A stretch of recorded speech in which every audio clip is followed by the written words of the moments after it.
Ragging के चलते जान दे दी, कोई छत से कूद गया, किसी ने जहर खा लिया।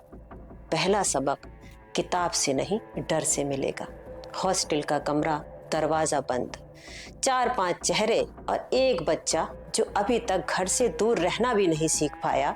फिर हंसी, फिर ताली, फिर अचानक कपड़े उतार। ये वो पल होता है जहां जिंदगी 2 हिस्सों में बंट जाती है। किसी से कहा जाता है जमीन पर बैठकर कुत्ते की तरह आवाज निकालो, किसी से कहा जाता है लड़कियों के नाम लेकर भद्दे जोक सुनाओ, किसी से कहा जाता है अपने माता पिता को गाली दो कि अगर तुम्हारे साथ रैगिंग नहीं हुई तो तुम मजबूत कैसे बनोगे। जब जूनियर अपने कमरे में फोन पर माँ से कहता है सब ठीक है और फोन कटते ही तकिए में मुंह दबाकर रोता है, मर्द है, झेल लेगा।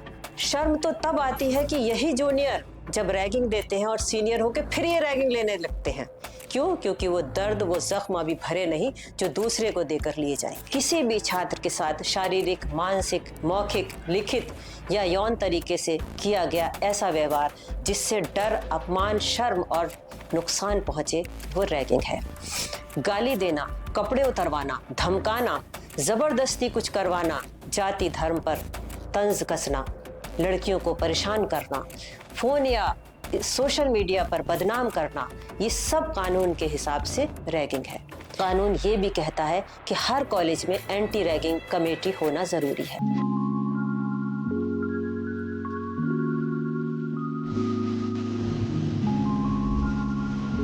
आज इस वीडियो में जिस मुद्दे की हम बात करने जा रहे हैं वो बहुत ज्वलंत मुद्दा है, लेकिन कहीं वो हमसे पीछे छूट गया। जब कोई घटना होती है तब कुछ दिन के लिए ये मुद्दा ताज़ा होता है। बात कर रहे हैं हम कॉलेजेस में होने वाली रैगिंग की। अभी 25 दिसंबर को पल्लवी ने रैगिंग के चलते जान दे दी, नहीं कह सकते, लेकिन उसकी जान चली गई। लेकिन कितने ही बच्चों ने रैगिंग के चलते जान दे दी, कोई छत से कूद गया, किसी ने जहर खा लिया। तमाम तरह की घटनाएं बच्चों के साथ होती रहती हैं। कानून भी बनाए गए, लेकिन क्या जो कानून बनते हैं वो काफ़ी हैं? क्या उनका इम्प्लीमेंटेशन हो पाता है? शायद नहीं। इसी वीडियो में हम बात करेंगे कि आखिर ये रैगिंग क्या है, क्यों करते हैं और क्या है इसकी सज़ा। इस मुद्दे पर बात करते हुए अजीब सा डर, एक खौफ लगता है कि वो बच्चे जिन्हें हम पढ़ने भेजते हैं उनके साथ ऐसा क्यों किया जाता है, उसके पीछे तर्क क्या देते हैं वो लोग। जब कोई बच्चा पहली बार कॉलेज का गेट पार करता है तो उसके दिमाग में एक ही ख्याल होता है, अब मेरी ज़िंदगी बदलेगी। माँ ने सुबह उठकर पूजा की होती है, पिता ने चुपचाप फीस जमा की रसीद जेब में रख ली और बच्चा वो अपने पुराने मोहल्ले, पुराने दोस्त, पुराने स्कूल से निकलकर एक नई दुनिया में आता है। पर उसे क्या पता होता है कि इस नई दुनिया में पहला सबक किताब से नहीं डर से मिलेगा। पहले दिन सब ठीक लगता है, सीनियर्स मुस्कुराते हैं, नाम पूछते हैं, डिपार्टमेंट बताते हैं, फिर धीरे धीरे आवाज़ बदलती है। शाम को हॉस्टल आ जाना, कोई कारण नहीं, कोई मना करने का ऑप्शन नहीं। हॉस्टल का कमरा, दरवाज़ा बंद, 4-5 चेहरे और एक बच्चा जो अभी तक घर से दूर रहना भी नहीं सीख पाया। इंट्रो दे, नाम, शहर, पिता का नाम, सब ठीक। फिर हंसी, फिर ताली, फिर अचानक कपड़े उतार। ये वो पल होता है जहां जिंदगी 2 हिस्सों में बंट जाती है, एक पहले की और एक इसके बाद की। कोई कहता है ऐसे ही होता है, ट्रेडिशन है। पर ट्रेडिशन में किसी की आंखों में आंसू क्यों होते हैं? ट्रेडिशन में हाथ क्यों कांपते हैं? ट्रेडिशन में आवाज़ क्यों टूट जाती है? किसी से कहा जाता है ज़मीन पर बैठकर कुत्ते की तरह आवाज़ निकालो, किसी से कहा जाता है लड़कियों के नाम लेकर भद्दे जोक सुनाओ, किसी से कहा जाता है अपने माता पिता को गाली दो, और जो मना करे उसके लिए सज़ा तैयार होती है। बहुत स्मार्ट बन रहा है, कल से क्लास मत आना, हम पास नहीं होने देंगे। ये वो लाइनें हैं जो किसी प्रोफेसर की नहीं, सीनियर स्टूडेंट की होती हैं, पर असर पुलिस की लाठी से ज़्यादा होता है। सबसे ज्यादा रैगिंग आवाज से नहीं होती, चुप्पी से होती है। जब पूरा हॉस्टल जानता है पर कोई बोलता नहीं है और ट्रेडिशन की दुहाई दी जाती है। शर्म तो जब आती है जब प्रोफेसर भी यही कहते हैं कि अगर तुम्हारे साथ रैगिंग नहीं हुई तो तुम मजबूत कैसे बनोगे। तुम्हारे साथ अगर ये सब नहीं हुआ, कल को तुम्हारे हॉस्पिटल में जो झगड़े होंगे, कोई तुमसे मर जाता है तो तुम अपना फ्रस्ट्रेशन कहाँ निकालोगे। तुम्हें गालियां देना सीखना होगा। सीनियर्स बाकायदा माँ बहन की गालियां देना सिखाते हैं, इसको ट्रेडिशन का नाम दिया जाता है। और ये सब सारे प्रोफेसर्स को पता होता है, सीनियर को पता होता है, सारे स्टाफ को पता होता है, लेकिन ये करा जाता है क्यों? क्योंकि ट्रेडिशन है, क्योंकि उनके साथ भी हुआ है। आप किसी प्रोफेसर से जाकर अगर बात करेंगे कि भाई ये सब क्यों होता है, तो वो अपनी पुरानी चोटें दिखाने लगता है कि देखो देखो मेरे ये चोट लगी है यहाँ पर और मेरे साथ भी ऐसा हुआ था। मतलब जो तुम्हारे साथ हुआ है वो होता रहेगा, चलता रहेगा? नहीं चलेगा। हाँ, तो मैं आगे बात कर रही थी। जब जूनियर अपने कमरे में फोन पर माँ से कहता है सब ठीक है और फोन कटते ही तकिए में मुंह दबाकर रोता है। लड़कों की रैगिंग को अक्सर मजाक बना दिया जाता है। मर्द है, झेल लेगा, पर कोई नहीं पूछता कि वो मर्द रात को सो क्यों नहीं पाता, अकेले में चौंक क्यों जाता है, आवाज सुनकर डर क्यों जाता है। लड़कियों के साथ रैगिंग अक्सर शब्दों में नहीं आती, वो आंखों से होती है, इशारों से होती है, फोन नंबर मांगने से शुरू होती है और ब्लैकमेल तक पहुंचती है। और सबसे खतरनाक रैगिंग होती है मेंटल रैगिंग, जहां मारा नहीं जाता पर तोड़ा जाता है, बार बार नीचा दिखाया जाता है, बार बार याद दिलाया जाता है कि तुम कुछ नहीं हो। 2 चोटी बांधकर आना पड़ता है, 2 रंग की चप्पल पहनकर आना पड़ता है, 3 रंग के कलर के कपड़े पहनकर आना पड़ते हैं लड़कियों को। कुछ बच्चे इस माहौल में ढल जाते हैं और इसको समझ लेते हैं कि ये 1 ही साल का है या ये 2 साल का है, लेकिन वो ये भूल जाते हैं कि ये 1 और 2 साल जिंदगी भर के लिए उनके दिमाग में छपने वाले हैं। शर्म तो तब आती है कि यही जूनियर जब रैगिंग देते हैं और सीनियर होके फिर ये रैगिंग लेने लगते हैं। क्यों? क्योंकि वो दर्द, वो जख्म अभी भरे नहीं जो दूसरे को देकर लिए जाएंगे। कुछ बच्चे चुप रहते हैं, कुछ शिकायत करते हैं और यही सिस्टम का दूसरा चेहरा दिखाता है। कॉलेज की एंटी रैगिंग कमेटी फाइल में होती है, दीवार पर पोस्टर होते हैं, पर जब बच्चा शिकायत लेकर जाता है तो पहला सवाल होता है पक्का रैगिंग ही थी। दूसरा सवाल नाम बता सकते हो उसका, और नाम बताते ही जिंदगी और मुश्किल हो जाती है। तूने कंप्लेंट की है, अब रैगिंग खुलकर नहीं होती, अब बदला लिया जाता है। नोट्स नहीं मिलते, ग्रुप से बाहर कर दिया जाता है, प्रैक्टिकल में मदद नहीं मिलती।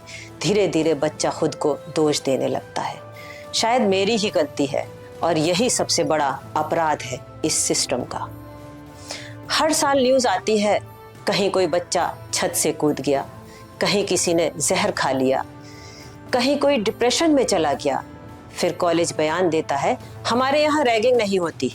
माता पिता टीवी के सामने बैठकर कहते हैं पता नहीं किस बात की परेशानी थी, और अगले साल फिर वही कहानी किसी और बच्चे के साथ दोहरा दी जाती है।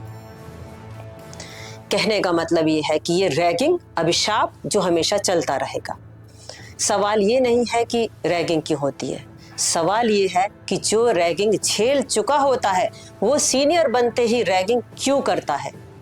क्योंकि उसे सिखाया गया है कि ताकत ऐसे दिखती है, क्योंकि उसके जख्म कभी भरे ही नहीं, और ये अपने दर्द का इलाज किसी और को दर्द देकर करता है।